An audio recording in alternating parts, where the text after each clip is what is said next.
Ерата на високи сметки за струја и неточни броила заминува во историја. Граѓаните за скоро ќе добиваат точни податоци за потрошените киловат-часови. Ова го најави министерката за енергетика, рударство и минерални суровини Божиновска за време на посетата на Бирото за метеорологија. Македонија има современа апаратура за проверка на струјомерите, но дали поради неажурност или можеби од други причини минатите власти не ја користеле. Министерката Божиновска побара час поскоро опремата се стави во употреба за да можат граѓаните да добијат реални сметки за струја. Составањето во употреба на оваа опрема крајна цел е освен верификација на мерилата и да се испитува исправноста на мерилата по желба на потрошувач, активно работиме на воведување системски решенија кои ќе зголемат заштитата на граѓаните и ќе обезбедат поголема транспарентност и контрола врз мерењето на потрошената енергија.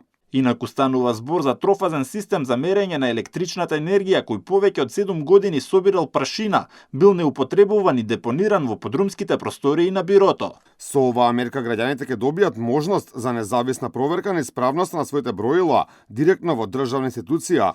Ова ќе овозможи секој сомнеш за неправилно фактурирање да се провери со прецизни и официјални мерења, при што граѓаните ќе добијат јасен и недвосмислен одговор за состојбата на нивниот инструмент. Истовремено ова ќе представува дополнителен механизам на контрола врз компаниите кои ги инсталираат и одржуваат броилата, со што ќе се обезбеди поголема правичност во наплатата на потрошената енергија и ќе се намалат можностите за неправилности.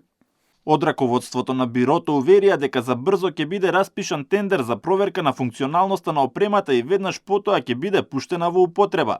Ќе биде направена и потребната обука на вработените, пошто ќе може да се почне со проверка на броилата.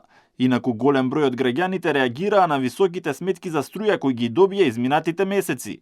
Од регулаторна ги повикаа потрошувачите кои се незадоволни од пресметката на струјата да поднесат приговор до Евана Хоум, а доколку не се задоволни од одговорот на компанијата, имаат право да се жалат и на нивна адреса.